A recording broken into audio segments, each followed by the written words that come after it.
Yep. Okay, precisely noon. Call to order the Community Development Commission meeting for Albany, Oregon, January 27th, 2023. Staff, go ahead and call roll call. Okay, have Member Johnson? Here's one. Oh, Johnson second, sorry. Member Stubbs? Is on the way. On the way, okay. Member Murphy? Member Johnson? Here. Member Brooks? Member Cole? Here. Member Davis? Present. Member Miller? Here. And Member Robledo? Present. Okay. And with that, the first item on the agenda is the approval of the minutes from January 9th, 2023. Does anyone have any additions or corrections in reviewing that meeting? Those of you who were present? Seeing none, I will ask for a motion to approve those minutes. I move to approve those minutes as written. Is there a second? A second. Okay, all those in favor? Aye. Aye. Aye. Okay, the minutes from January 9th are approved. The next item on the agenda is scheduled business. Turning it over to staff. All right, thank you. And I do want to point out that it does look like Melissa has just joined us as well. And Commissioner Brooks. So first, we're just going to begin with some brief presentations from those that applied for the CDBG funds this year. And kind of the way that I arranged it is I invited all of the public service applicants to come to this meeting, which is the bulk of our applicants. And then any remaining applicants, which are the non-public service ones, which are for the housing rehab and the micro enterprise child care support program, to come to our next meeting. There was one applicant, Trudy with the Albany Helping Hands, who could not make this meeting, who was a public service applicant, but she will present at our next meeting. So now I'll just turn it over to Tammy with the YMCA to start us off, to just tell us a little bit about her application, and then we'll open it up for questions from the commission. Thank you. My name is Tammy Sweeten. I'm with the Mid-Willamette Family YMCA, and I'm here with my coworker Patty, who runs our Growing Leaders Early Learning Center. So the application that we have submitted on behalf of the YMCA is to sort of reestablish a scholarship fund for our Early Learning Center. In the past, the CDBG funds have been used to provide scholarships to needy families. During the pandemic, that was a huge need. And we have seen that need continue. If we're post-pandemic, then it continued post-pandemic. If we're still sort of in the midst of it for a lot of families, and that's what we're seeing is financially families have not bounced back. And they're seeing money going out that they don't have coming in. And so for many families historically in Albany, this has been referred to as a childcare desert. And that's why we decided to venture into, among all the other things the YMCA is doing, childcare. Because families need reliable childcare, they need an educational environment for their children that's safe and nurturing, and they also need extended hours where they it can accommodate their work schedules. And so that's how our ELC program began. And these funds stepped in fairly early on in that process, and were able to help families who otherwise would not have been able to consider sending their children to childcare. And the impact for families on that, if you have had or have small children at home, you know, if you don't have a reliable childcare source, somebody that you can take your child to on a regular basis, that makes it very difficult to be a reliable employee, which really limits your employment options, which again limits the money coming in. So these funds, we're hoping can bridge that gap between what families, many families are receiving state funding to help pay employment-related daycare costs. And the impact for those families has been huge, because if there's a gap of $300 to $400 per month, these families don't have that. And so that's the amount that they're being asked to pay in order to keep their child in care, so they can retain employment and have a career goal going forward. I asked Patty to join me today because she's kind of the boots on the ground that actually sees the impact that these funds have had in the past. And that's much better than listening to me talk about what they have done. So Patty, if you want to share a little bit about what you've seen from families, maybe.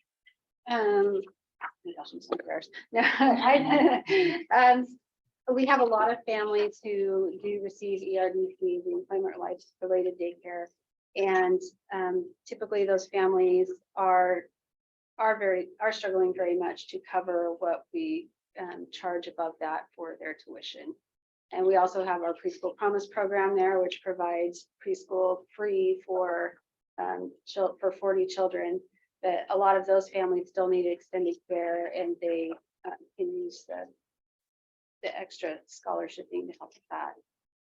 We are licensed for 96 children in our facility, and we currently take 70 to keep classes at a size that are manageable with behaviors and such that we have. So, Excuse me, is this the facility right across the street from you? Yeah, the old 80 house. I hadn't heard, and just so I can clarify, that facility that is like kind of across from the doggy daycare.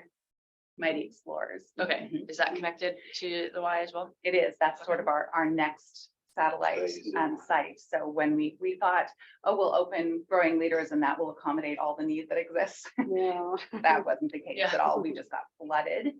And so we quickly began, I don't even think we had finished the expansion and renovation on Growing Leaders when we started looking into where will our next site be, because the need of the community is so huge. Yeah, both of my kids attended Circle of Friends. That was. Oh, yeah, it's been there forever. So I built most of that playground equipment that's up there. Oh, excellent. Yeah, so Excellent. I'm trying to find your ask. What page is that on? Where did it say? Okay.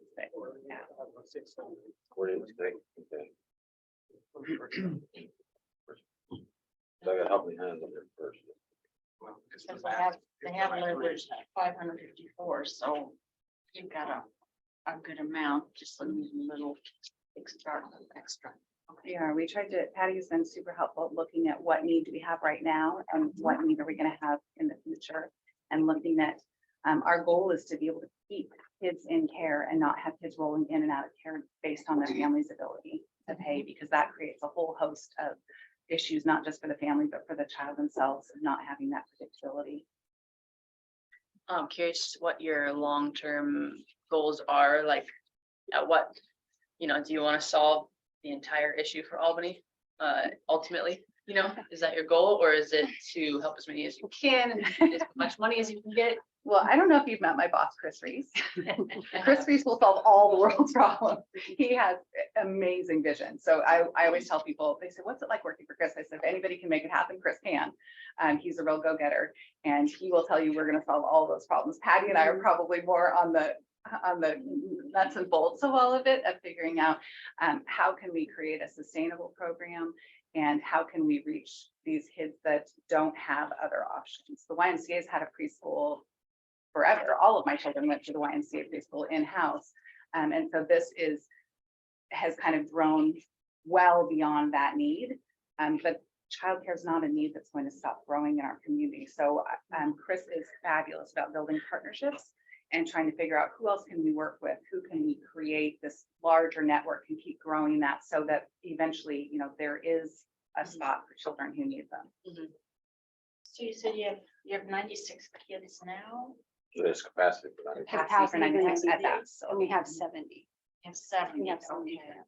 And are you gonna stop at 70? Like, if you have, what's, I guess, why not serve 26 kids more? We have had more in the past. We've had more in the past. Preschool Promise, our grant says that we can only have a certain amount of children per classroom, and we have one classroom less than we did a year ago. That to make a space for staff to prepare, as well as we have a sensory room for children who are feeling out of control or just needing to calm themselves. We have a space that a teacher can take them to calm their bodies, and we'll have a little swing that we're installing that gives them pressure and things that they need to. So I'm sure the pandemic, squashed a lot. But so are you noticing that there are more applications now. And I mean, have you had to turn any away since? It sounds like you're, you know, within 26 kids, but still, I just wondered. We keep a wait list. So we currently Okay, I have wonder. probably 12 families on the wait list. So anytime you're looking at a childcare or any type of children's services, there's capacity. And then there's, well, we have this one Functionability. really hard kiddo. And so what Patty's alluding to really politely is the desire to provide quality services for all of the children, while still being able to provide a least restrictive environment and serve children who have a higher level of need. So we always, going to these things with kind of the rose-colored glasses of we can fit this many kids and this, we can provide this many meals and all these things. And then reality hits and you get a kiddo in that classroom. That means you need to drop that number down so that everybody is safe and it's a positive environment for everybody. So could that number come up in the future? Absolutely. But for right now, we had to prioritize building space to accommodate some of those special needs. A lot of kids, my background is as a pediatric occupational therapist. And so I worked in early intervention for almost 20 years. And this is that age where some of these kids are coming into some level of care for the first time in their lives outside of family members. And it's where that need is identified. And we start to see some signs, and it starts with sensory issues and feeding issues. And so this is becoming a space where we might need to make that referral to early intervention services and help get some more support in place, with the goal being that by the time that child is kindergarten ready or kindergarten age, maybe they've got a network and support there so they can actually be successful in the classroom. Looks like Commissioner Murphy has a question. Yeah, actually, I just have a comment. So, because I don't know if the new commission members know me or I've done that introduction, but I work for the state's Economic Development Agency and I live here in Albany. I'm an Albany resident, so I'm kind of playing two roles on this commission. But I would like to say that what I saw through the pandemic was the YMCA took the ball and ran with it. The childcare issue is gigantic. There are a lot of different partners in the community that are working on this. There is giant conversations happening at the governor's office and legislature, but the one thing I noticed was that the Boys and Girls Clubs, the YMCA, these were the partners in the state that really just said, we're going to do something about this. And Chris definitely did that. He continues to do that. So yeah, I just wanted to say thank you and realize that there are lots of different regulations and how many kids you can have in a classroom, and there's new regulations coming down every day for childcare. But yeah, it's amazing and great that you're able to offer these opportunities to Albany parents, especially for low-income Albany parents. Yeah, does your ask amount, I'm trying to see it on here, does it specify the amount of, like, I guess, scholarships that would provide? Yeah. So that number varies because it is individual per family, typically from the state. But that 300 to 400 range that I gave is fairly typical balance that families have. That we refer to it as the gap between what the state's going to be able to provide and what family, what they owe. So that, if that kind of gives you a ballpark, every once in a while we have kiddos that come through that are in really unique situations. And I think last go around we could have one kiddo that we gave a full scholarship to because the need was so desperate and it was a really horrendous situation that on paper you couldn't even qualify it on paper because it was just such a rough situation of grandparents raising a child and it was tough. And so there is that wiggle room, but on average, what Patty and I've looked at is that number reflects being able to provide kids with 300 to 400 per month, and knowing that it's not always going to be the same kiddos, but our goal being to keep those kiddos in care. So just to be clear, your request is to provide the scholarships to help kids get into the existing program, not to expand the program beyond the 96. Correct. All right, thank you so much. In the interest of time, I'm going to move us on to our next person. So, oh, sorry, can I just real quick add something to that? Sorry, I just want everyone to know that this was a program that the state did with their CDBG program as well. They did the supplemental grants to non-entitlement cities and counties to help with supplemental fees for the childcare. So what you guys are doing is not different from what the state did with their CDBG. You're just you have more money access than we do to be able to continue that. So the question I had was, is it Mid-Willamette Valley children or children Albany centric? Is it children all over the valley or just Albany? This program we only utilize for City of Albany residents. All right, thank you. So I'm going to turn it over now to Oregon Cascades West Council of Government. And I believe we have Alicia here, and she's here virtually. Hello, good afternoon. I hope all of you are doing well. I see lots of familiar faces. We are applying, I think this is our 5th or 6th application to Albany funds to support our senior companion program. As you'll see in the application, we are serving predominantly folks that are 65 and older, city residents, helping them do their activities of daily living. So this is a true gap service. These are folks that do not qualify for Ride Line to get to the doctor.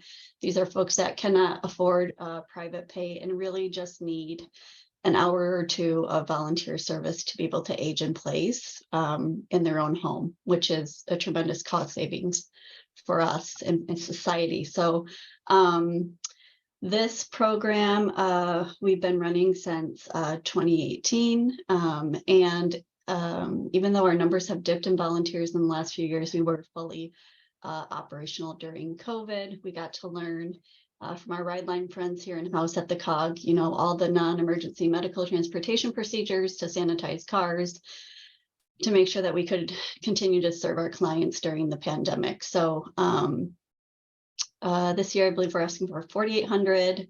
About half is project managed time for staff, and then the other half goes directly to the low-income volunteers who are doing the service. We reimburse their mileage at 40 cents a mile.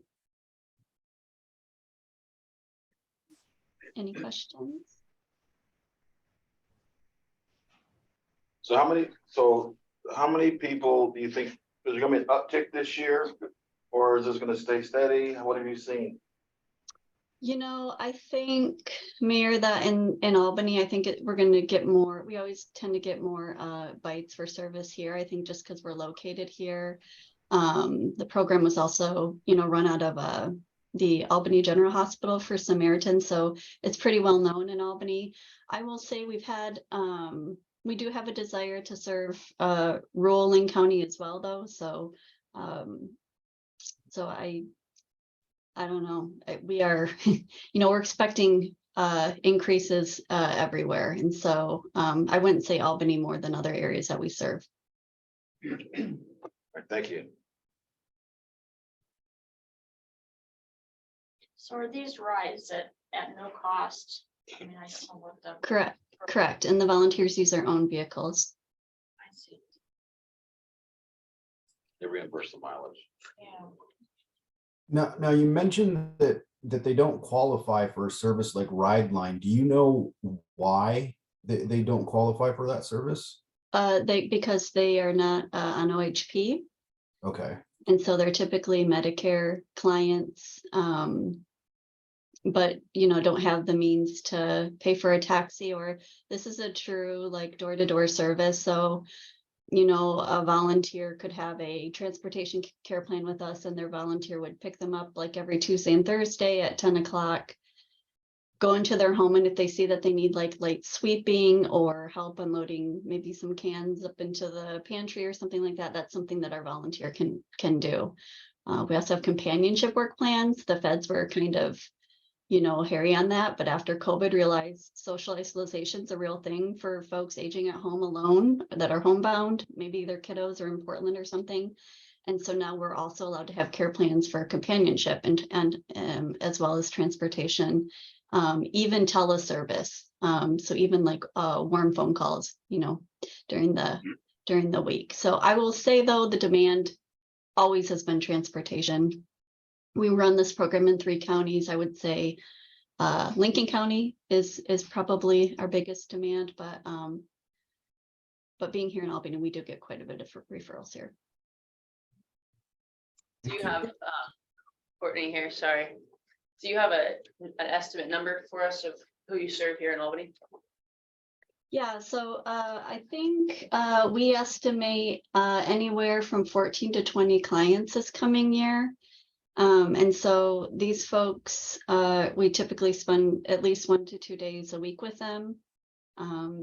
Usually a trip to either Winco or Fred's or Costco or something to grab groceries.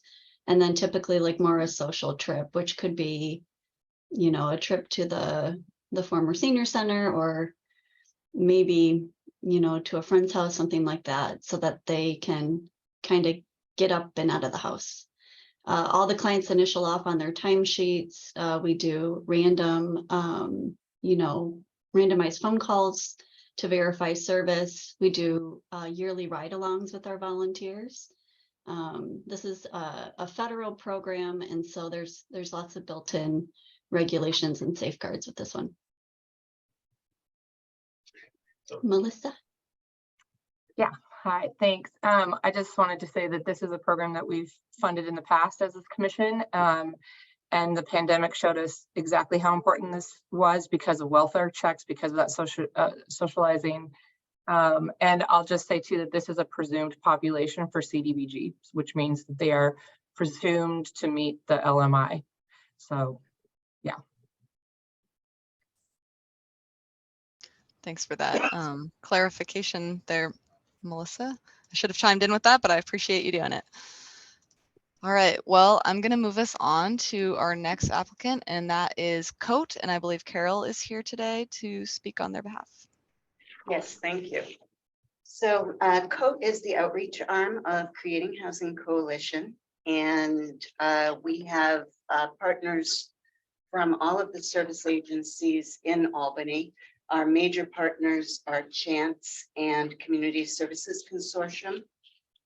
What we do is we go out into the community 4 days a week, and we serve people who are unhoused and housing unstable. This includes all of the parks and camping areas in Albany. We also get referrals from people who are living in vehicles and who by necessity have to travel around many parts of Albany. It also includes the I-5 rest area, because what we have discovered is the majority of the people that we serve at the I-5 rest area are from Albany. So even though it's technically outside of our jurisdiction, these people are really Albany people, and they are at the I-5 rest area because there is really no place for them to park legally around here, and that rest area is one of the few places that they can do so. We have 2 outreach workers. They are both part-time. One works 32 hours a week. The other works 16 hours a week. They are critical to our mission. We also use quite a few volunteers, but it's really necessary for the amount of work that we do and the amount of time that we go out for us to have paid staff to be able to go out and serve people. One of the things that we have discovered in doing this work was that there's a gap in services to community members who need specific resources that aren't covered by any of the area agencies. And I know the previous presenter kind of touched on that. Rideline, the rideshare programs, they're very specific. They have to meet strict income guidelines, and they also have to be for medical appointments only. People who we are trying to get into assisted living or an adult foster home, they need a ride there. There currently right now is no organization that will pay for that. So that's one of the things that this flex fund that I'm proposing would cover. It also covers things like minor vehicle repairs. An example is we had a gentleman who had a bad tire. The police were saying he had to move his vehicle, but he couldn't because his tire was flat. Again, there are no other agencies that are providing this service. I was able to cobble together some money to get him a used tire. Again, not a huge expense, but it's something that's not covered. Application fees for apartments are also something that we see. There are some agencies that do cover them sometimes, but it's not always covered. So this is also something that we see. People just don't have the funding to be able to apply for those with those application fees.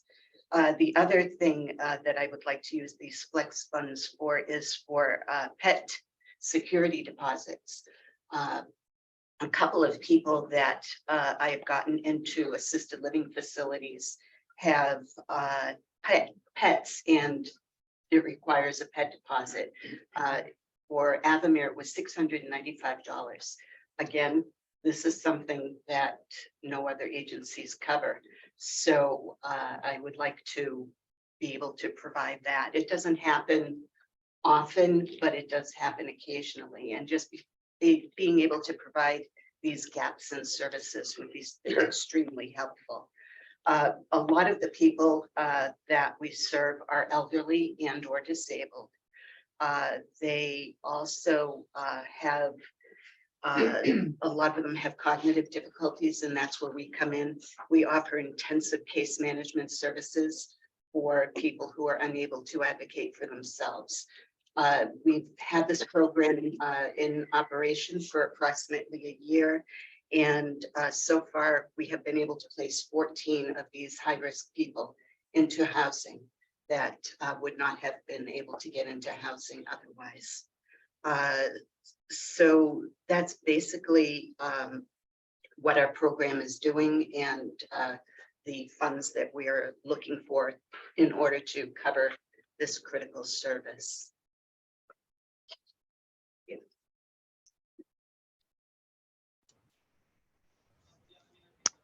Do we have any questions? All So right, they go well, up- I'm sorry, they go out to the rest areas, so are they allowed to camp overnight on that? They are allowed to camp in their vehicles. So the way that it's set up is they're allowed to go there for 12 hours, then they have to leave for 12 Yes, hours that's and what then the law come back is, yeah. again. Okay, I just Yes. wondered if they Yeah. got special. Yeah, and so again, you know, for people who are living in their vehicles, it puts a lot of wear and tear on their vehicles to have to constantly be moving. And for these less expensive vehicle repairs, you know, this is really a lifeline for them because this is where they're living. I do know that there's a case in Medford that we have, there's gonna be a decision on that, it has to do with motor homes and vehicles.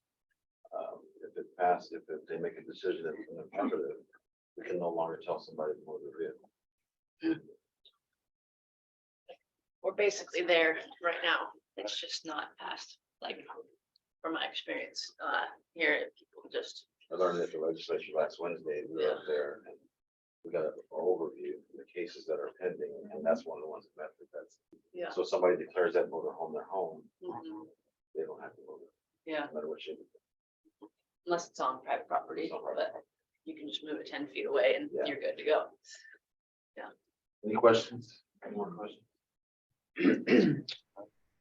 all right. So I will now turn it over to Lauren with Jackson Street Youth Services. That's one over there. Who's Lauren? She's presenting virtually. Hello, here I am. Thanks, Beth. Thanks all for having us here today. I am Lauren with Jackson Street Youth Services. We serve youth who are homeless or at risk of homelessness in Albany, and offer kind of a whole continuum of care to meet youth needs, from shelter to outreach to more transitional housing for older youth.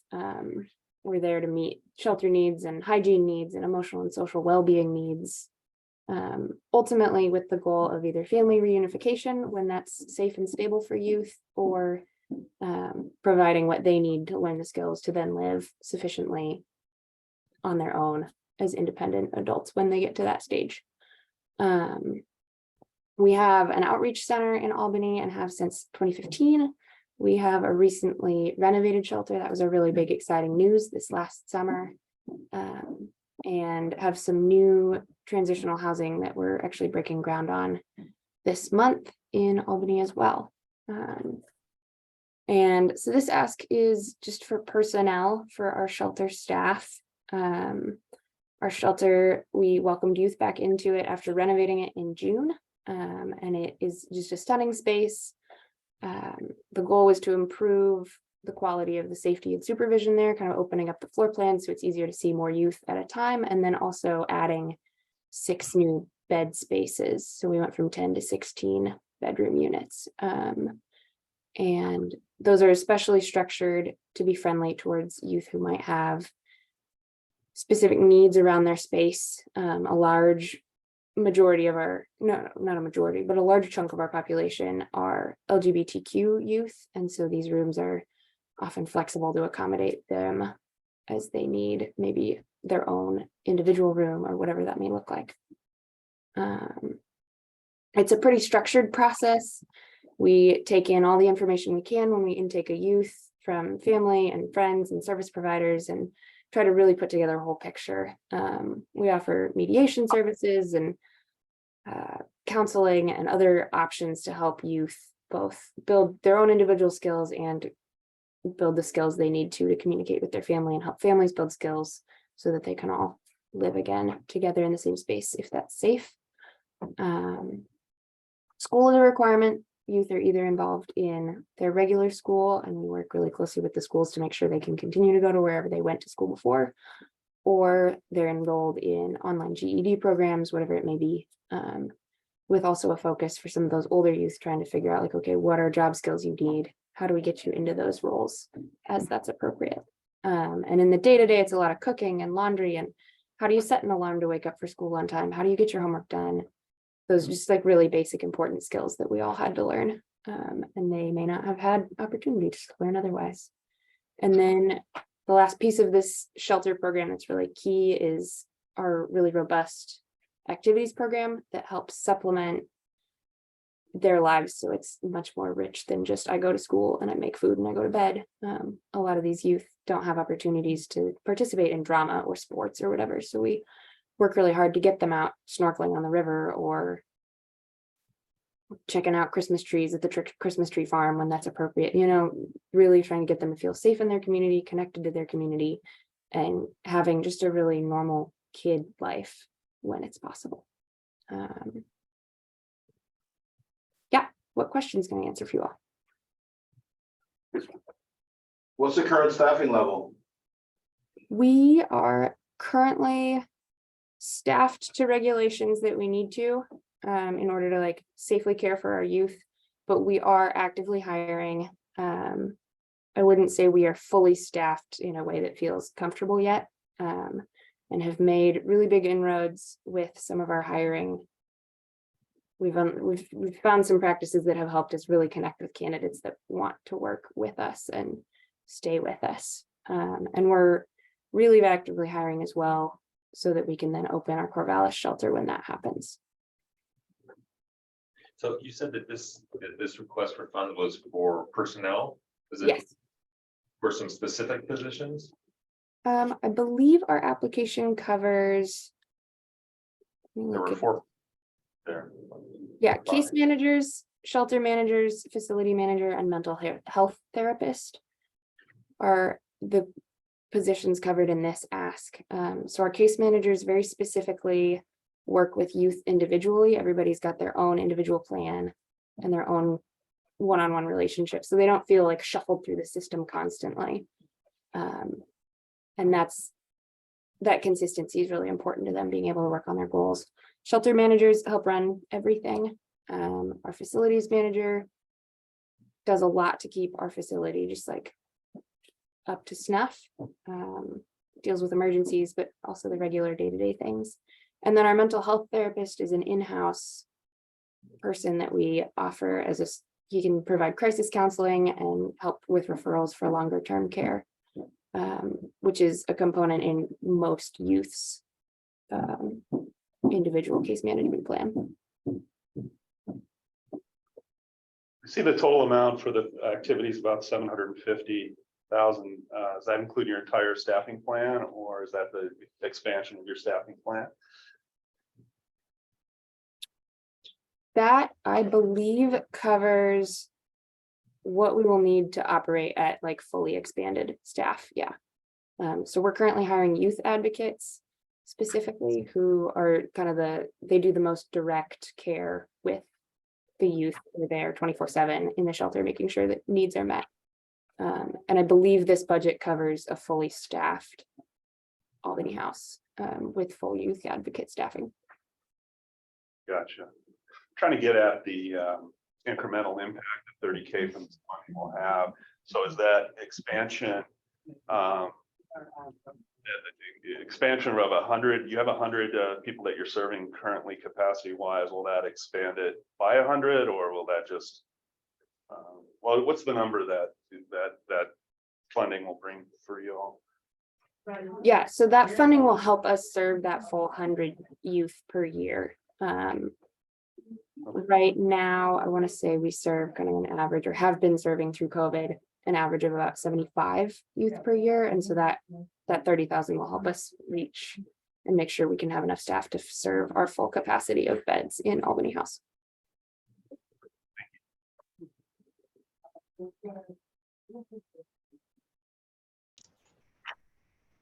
All right, thank you. I'm going to move us along to our next person, and that's Michelle with Furniture Share. Good morning. My name is Michelle Robinson. I'm with Furniture Share. Hello. Did you know 1 out of 3 people in Albany are living in furniture poverty? What that means is the child does not have a bed. The parent's not able to tuck in their child into bed.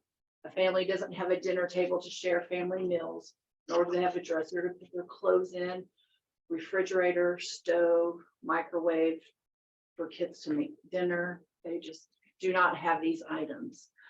To fill a 2-bedroom apartment, it costs anywhere from $5,000 to $8,000, and that's at thrift store prices. Bed couch for $800-900. Buying a bed on $300-400. A refrigerator $500. It adds up. On national average, low-income family member has $189 for non-living expenses. Your favorite coffee at Starbucks or Dutch Brothers, pet food, toilet paper. So these are our families that are living in furniture poverty. The very first week I worked at Furniture Share, I sat in my office and was like, how am I going to advocate for stupid furniture? And that's how I thought. I was like, I went from CASA to this going, how am I going to advocate? And the very first week, a little girl changed my life. And hopefully we're changing everybody else's life too. Her and her family came into the warehouse and I walked her in there and we pulled out her twin bed and I went, here's your bed. And we gave her sheet and she goes, is that bed all for me? And I went, of course, honey, that is. And she squeezed my thigh. That just, to this day, I feel her squeezing my leg.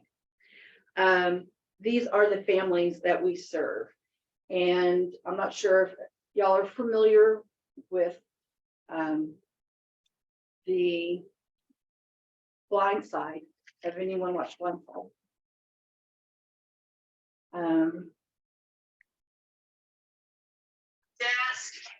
Desk drawers. When Sean says all the pro athletes use futons if they can't find a bed big enough, so I got you one of those. Of course, the frame was heinous. Not about to let that in my house, but I got you something nicer. It's mine. Yes, sir.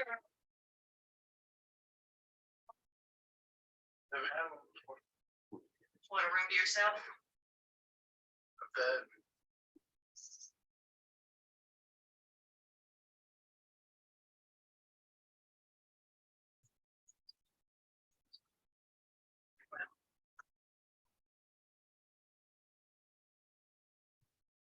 These are our families we serve. We are asking for 35,000. I still get choked up from that. We're asking for 35,000 to help serve these families. We're going to give out.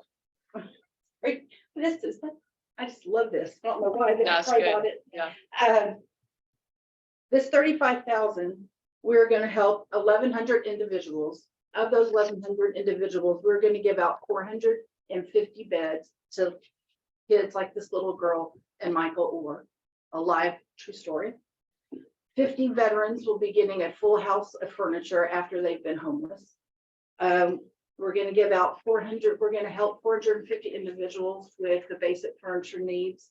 It can be an entire household of furniture. It can be a bed, a dresser, just what items they need, and also 1,100 food boxes.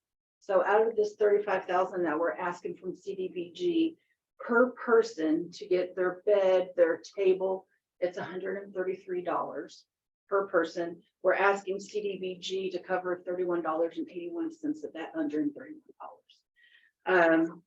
Per unit, it costs us $5.14 that we're asking CDBG to help us serve each family. We get our clients from over 240 referring agencies. They have vetted the clients. They know their need, they know their income, which saves Furniture Share from having to pay a full-time intake employee. So other agencies, donor dollars, your CDB dollars has already financed another organization to look at funds to see if the client's eligible. Once that's done, they send over a referral form to us. Once we get that form, then we talk with the caseworker, we talk with the client, we talk with our donor that donates the furniture. We go, we pick it up, we store the furniture after we coordinate with the caseworker and the client. Then we get all the furniture together, they come pick it up, or we deliver it. So this is what the $135,000 that we ask from CDBG is to help these 450 kids to get a bed, over 500 individuals with furniture, and then over 1,100 food boxes. And you said 135,000. No, 35,000. Yeah. Did I say 135,000? No. You're just upping your Could ante. we have it? Really love that. Not bad. Nice try though. I Must be. I try to. Yeah. You said it. I'll take it. Yeah. You'll give it, I'll take it. How often do you serve the food boxes to a given citizen? Do they, are they eligible once a week, once a month? So every Friday they can come, our clients can come and pick up, and they're fresh fruits and vegetables. We try to do something different than the typical food boxes, which are the canned food and the box food. So all of our food is fresh fruits and vegetables. So we get those once a week. Well, we get them twice a week. And so a food box goes with every client that we serve, that we deliver furniture to, or when they pick up, or our clients can come every Friday and pick up fresh fruits and vegetables to enhance the typical food box that they may get. Or it's just so too expensive at the grocery store. You know, I have 2 grandkids at home, and every Sunday we go to the store and we get fresh fruits and vegetables, and we spend anywhere from $60 to $80 a week, just so they can have fresh fruits and vegetables, which is very important for children and families. Kind of like the teacher that buys stuff for students. Yes. So I got a question about the budget. Yes. On your budget, you're asking for salary, rent and utilities, and insurance and fuel and maintenance. So I was trying to connect the furniture with the ask. Okay. So for us to pick up furniture, we have staff that have to pick it up. So we talk to the caseworker. So we have staff that talks to the caseworker. The caseworker refers the client, and then we have to talk to the donor. And then from there, we have to go pick up from the donor. So now we have our driver and assistant to go pick up. We have gas, we have insurance, maintenance on the truck. And then we bring the furniture back to the warehouse. So now we have to pay rent. Our rent's $3,500 a month. So we have to pay over $48,000 just to store this donated furniture. So then we store it. It can be in our warehouse a week, 2 weeks, 3 weeks, and then we match it up with the client. And then we have to do that all over again. My guys have to get the furniture out of the warehouse, put it in the truck, and we have to drive it to where it's going. And then they come back, and there's just gas and there's insurance. So there's, you know, all these costs, furniture and delivering. Okay, because I wasn't matching the application. I couldn't figure out the ask and the, So to provide the 1,100 people with their items of furniture, that, you know, we have staff time, we have, you know, the rent, the gas, the insurance, and we have all that stuff to provide these services. and those 1,100 are Albany residents. Yes, these are, we serve over 5,000 people annually, and 1,100 is the Albany residents. And then, because I've gotten to watch on the other side, a lot of my clientele I've sent to you guys, and then I pay the delivery fee too, to help, like $60 now for a delivery in Albany. It's 50. Yeah. Yeah. And so that's, I don't know, your 260 caseworkers, is that something that everyone could help? It's an outside thought, but can everyone pay that delivery fee, or do you end up? Either the client or the caseworker will pick up the delivery fee. Okay, it always does come from outside source one way or another. Okay.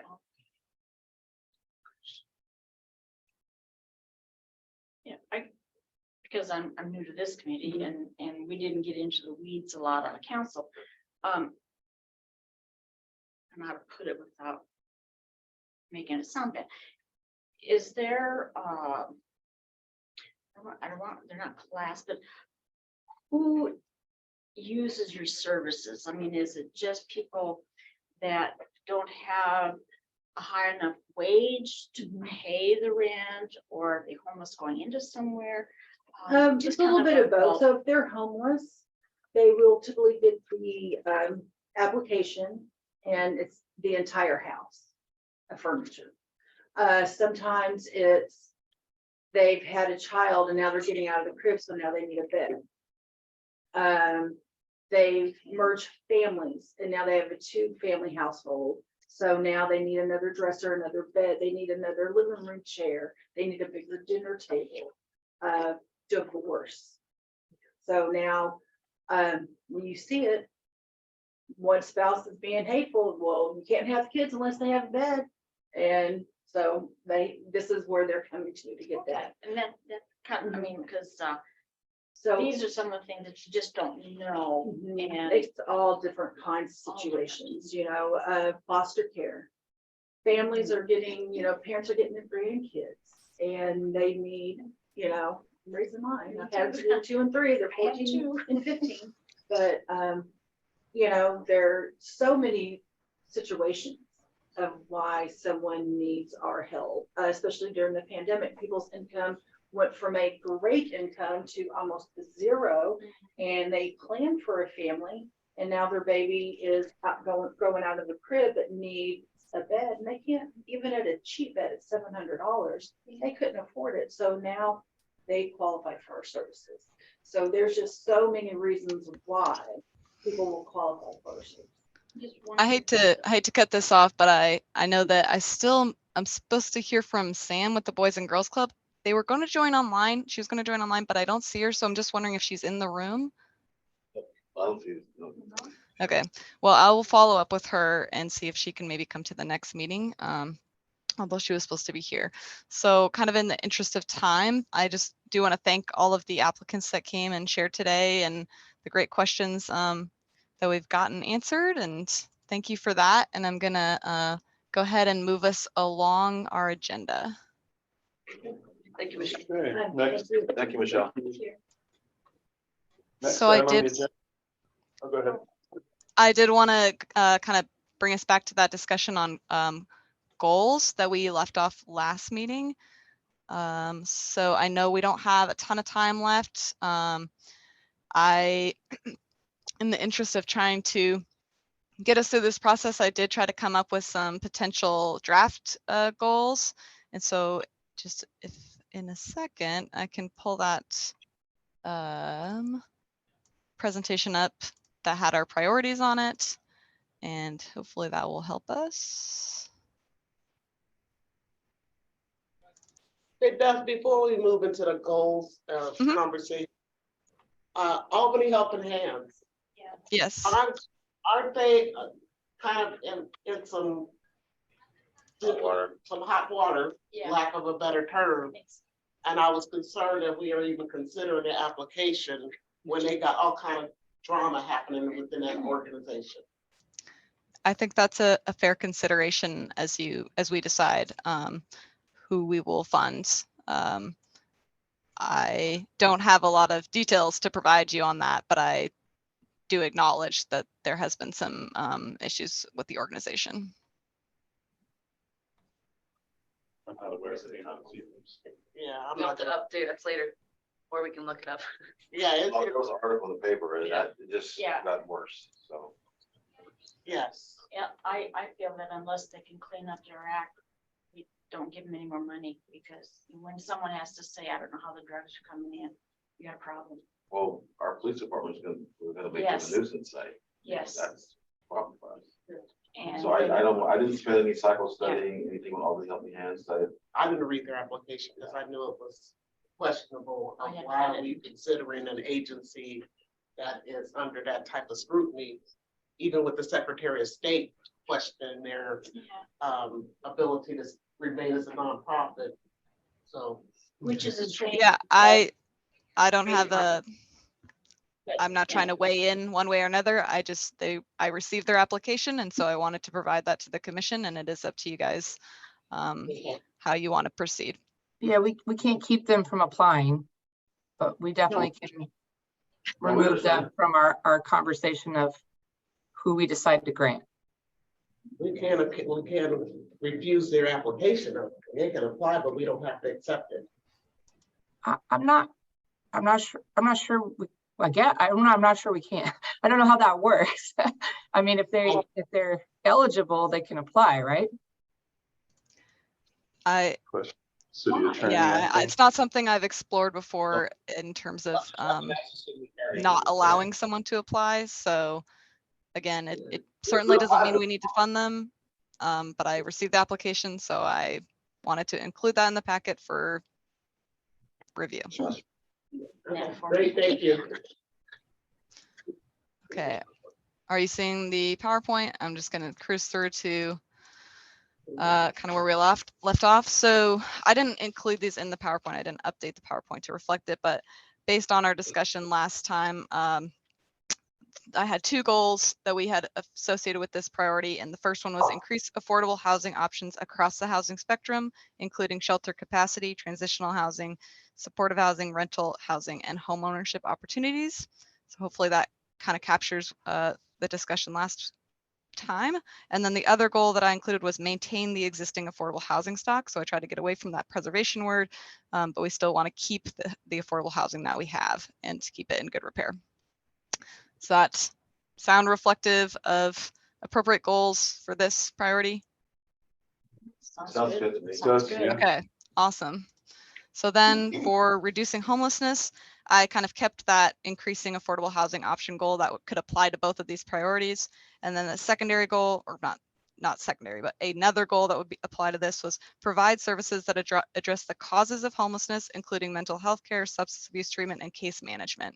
So I know last time it seemed like we wanted to kind of hone in on some of the services that would directly apply to the causes of homelessness. So tried to make a goal that would encapsulate that and still give us the flexibility to fund the services that would apply. Does that sound good?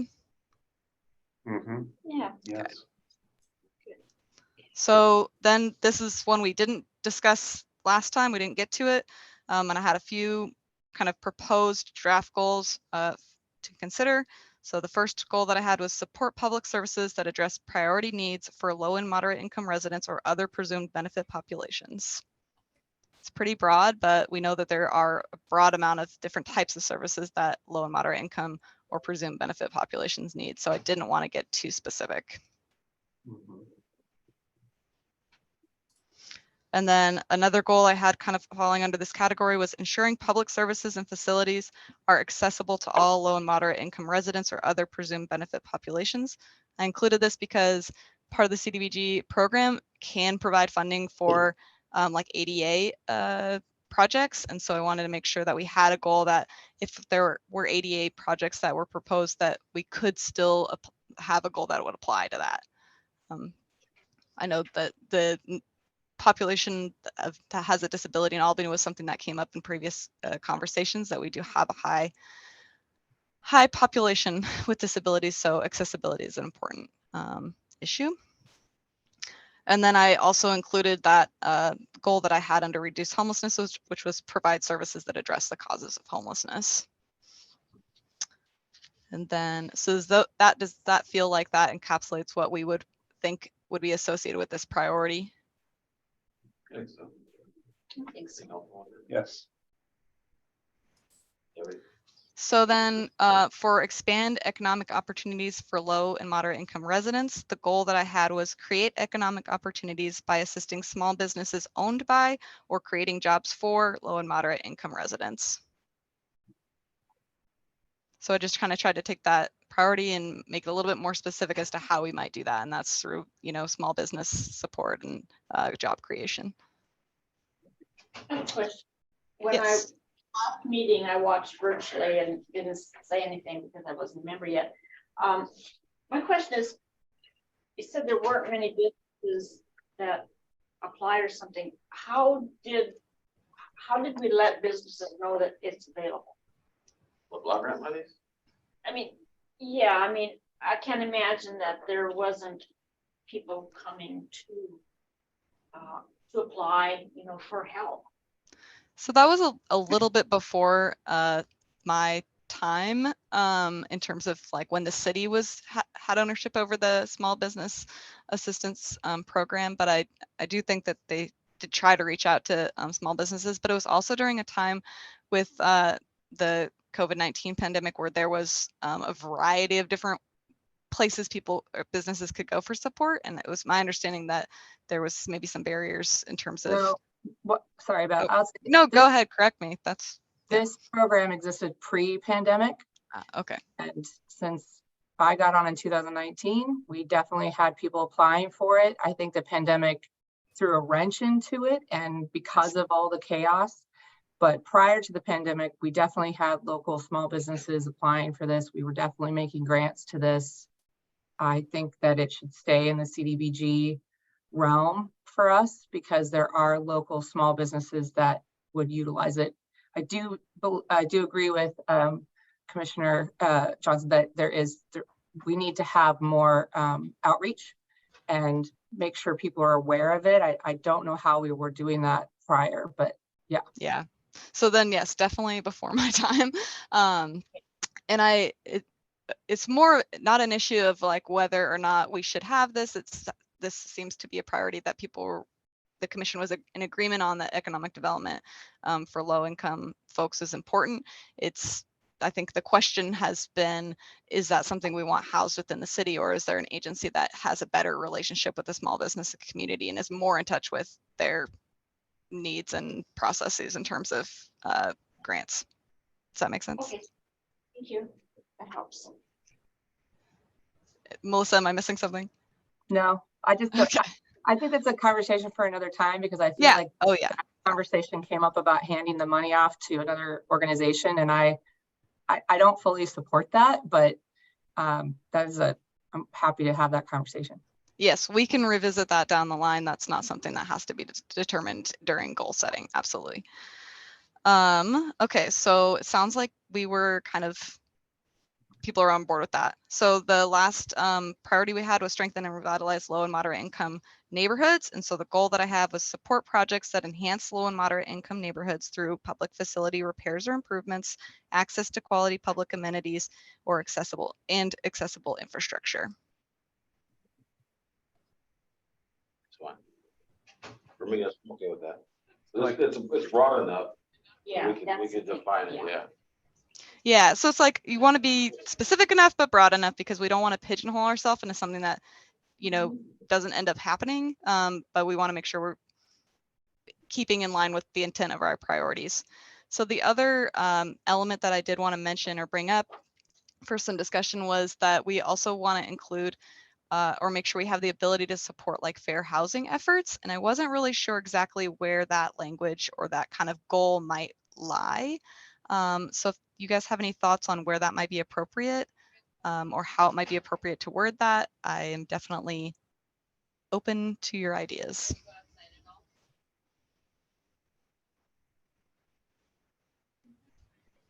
Not all at once.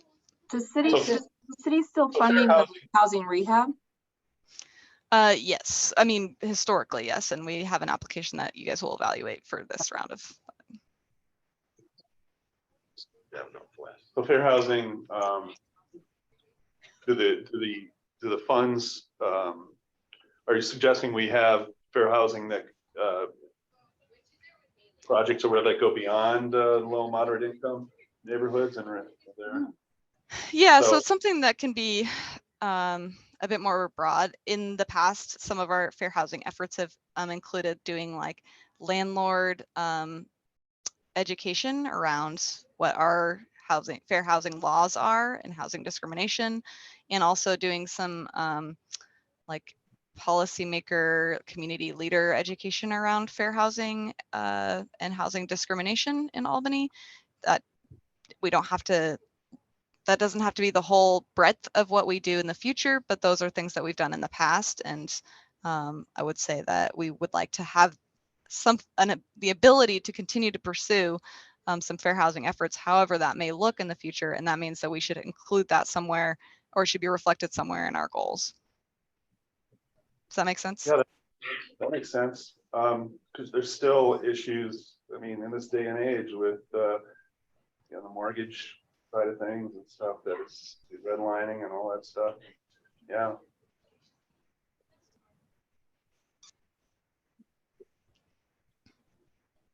Is that something that you feel like would feel more appropriate, like within our housing kind of priority or services? Like housing. Okay. Housing.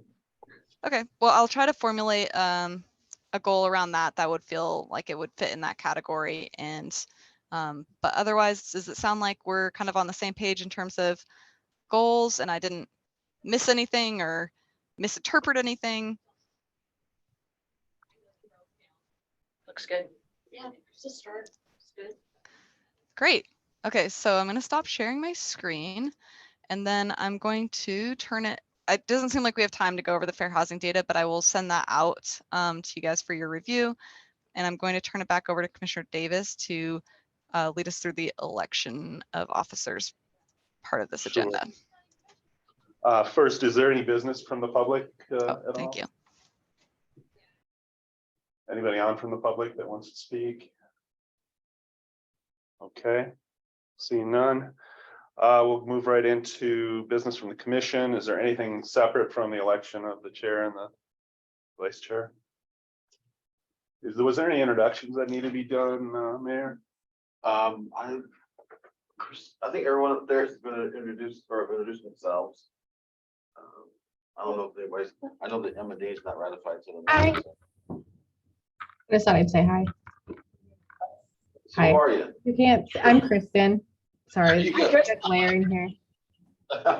I would recommend everybody just go around Yeah, because that's a good idea. you might know some people, but new people may not know Yeah. anyone. So let's go ahead and go around the room. Yeah, Beth. right. Sure. You know what? This would make sense that I would begin this. Sorry, I didn't do that earlier. I'm Beth Freelander, and I am a planner with the City of Albany, and I manage this community development block grant. So I will turn it over. John, I see you on my screen. I'm going to turn it over to you next. Hello, I'm John Robledo. I'm new to the commission as well, so it's a great opportunity to be here. My employment revolves around human resources. Currently, I'm with the state of Oregon and Department of Corrections, so I manage human resources for the health services side for the entire state. All right, and Melissa, I'm going to throw it to you next.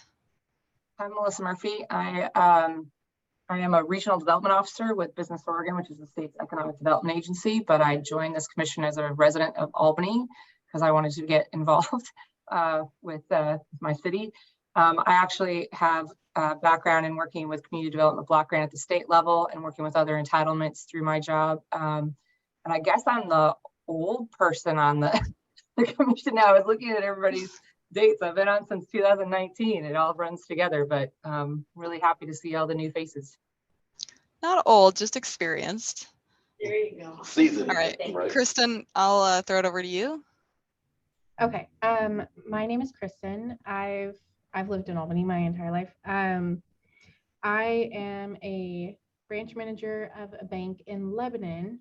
And I just wanted to be more involved in my community. I've got a lot of care and concern for our homeless population, and that's kind of why I wanted to join. Yes, I'm very new, so I'll probably be kind of observing a little bit more until I kind of get the hang of it and asking questions. So. All right, I'll let you guys go around the room. Joanne, if you'd like to start. I'm Joanne Miller. I'm with work for Samaritan Health Services, resident here in Albany. Just joined, want to be involved with the community. I'm Courtney Stubbs. I wear a lot of hats. I would say specifically, I am a private landlord that has created a business to provide affordable housing for Albany on a private level. So we have about 45 tenants that we've been able to house affordably so far. So and I love Albany, and I was born here, and I'm here till the end. And I'm Betsy Johnson, former counselor, and I was interested in this committee because I have experience with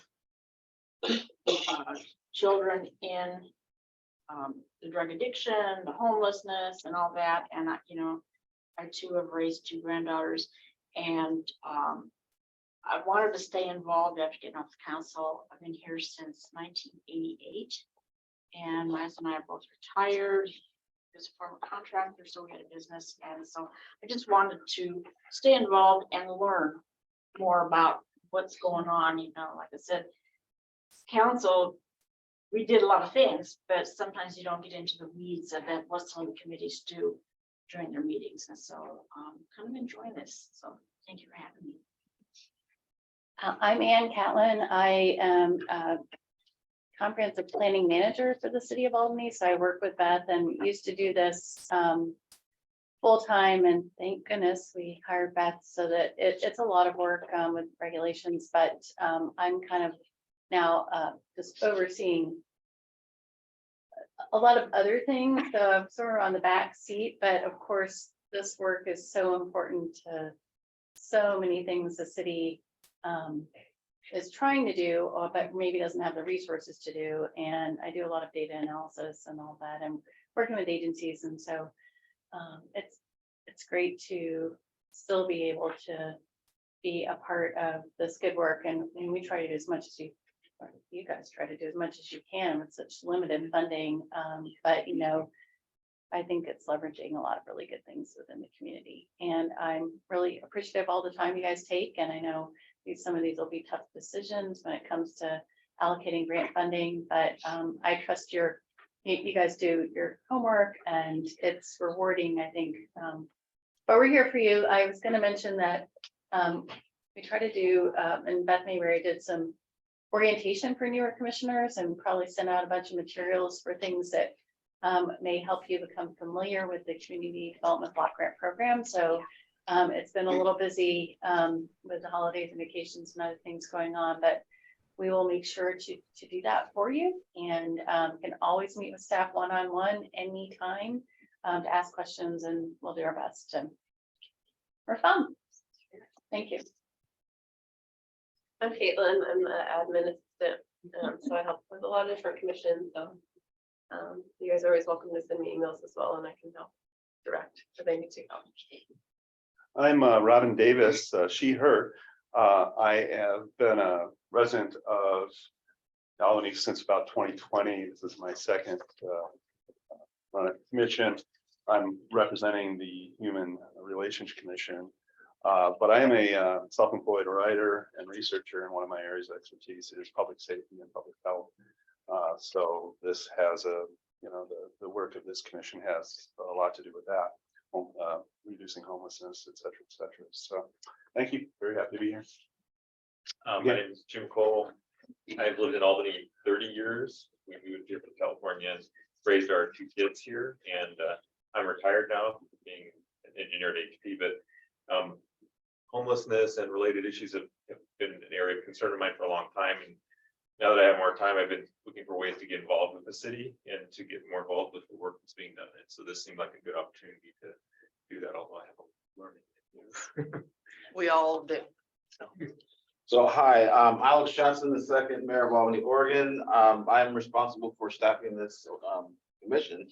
And I wanted a good cross section of members of the community, different ages, economics, education. I think we've accomplished that.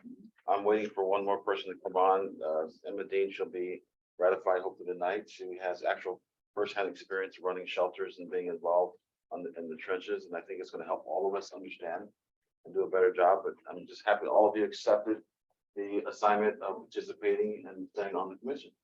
And thank Beth and Caitlin and Ann specifically for the work that you guys have done. So Yeah, they came in. Welcome. Okay, so I think.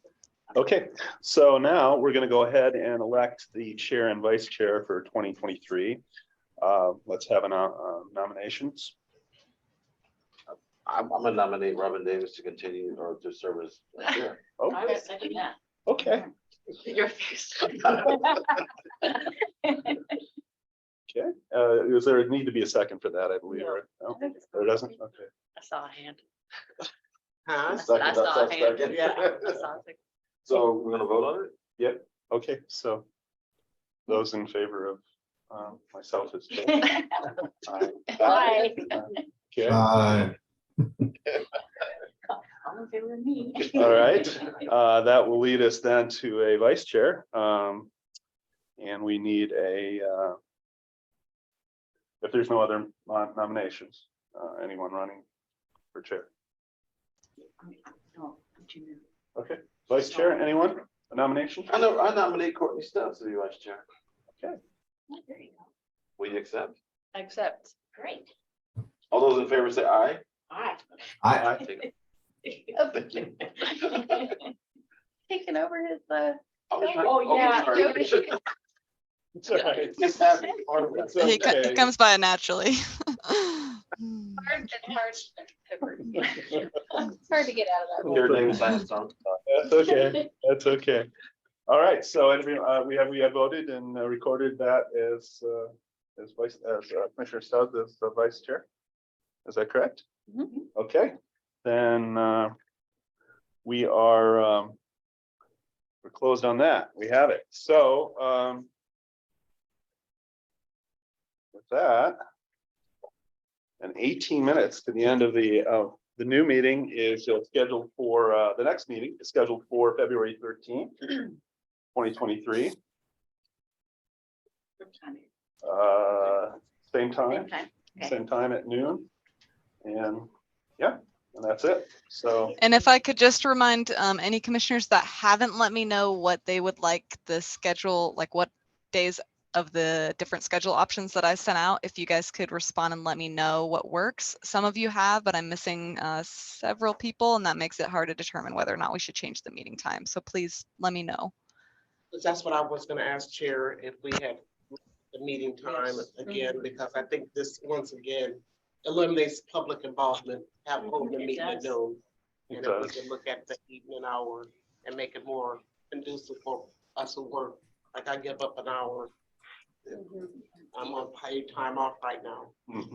Yeah. Yeah, I just need to get us through this evaluation piece because that was included in our application packet. So I'm trying to follow that until we get through that, and then we can change the meeting time. But hopefully if everyone gets back to me on what will work, we can figure out if there's a better time. But can you resend it to the new all of us again, please? What was that? Yeah. Resend that because we've had some new people come on since that went out. Yeah, I think I sent it with the new people, but I will send it out again, no problem. Thank you. Okay. And I know that in-person meetings, it's nice to see everyone back, but I know I attend almost everything virtually just to avoid the drive time, you know, and virtual attendance will always have virtual meetings as part of public meetings on now, or virtual attendance options. I just want you to know, but absolutely, looking at ways to bring the community in and do more with outreach. I really like that suggestion, Joanne. So I just want you to know, don't feel bad if you can't come in person. We understand, so not required. Okay. They're nice to see faces. It is, yeah. Yeah. Robin, it's the first time I've ever seen you. Yeah, that's right. Right. It's usually me and my kitchen table. And your cat. Yeah, my cat. That's okay. I guess are we adjourned or you guys? So I think. Yeah, we are adjourned. Okay. Everyone. Have a good day. Question? So you didn't take- I know. I research didn't know about that you were the doing that. new- We haven't heard. You had paid You made time a off. comment about that earlier. Yeah, Beth will